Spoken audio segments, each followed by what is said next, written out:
при движении, во время езды по неровностям или когда загрузим автомобиль, вот сзади сядут пару человек, скрипит вот эта вот панель, которая накладка задней двери.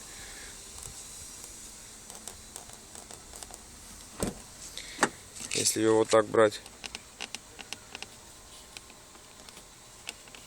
У меня вопрос сейчас, как ее снять. Или ехать к дилеру, чтобы устраняли. Чтобы устраняли этот скрип.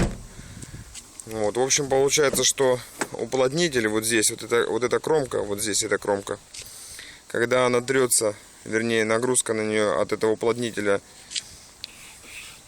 переходит на вот эту часть, тогда возникает вот этот скрипящий звук. То же самое с правой дверью, только потише.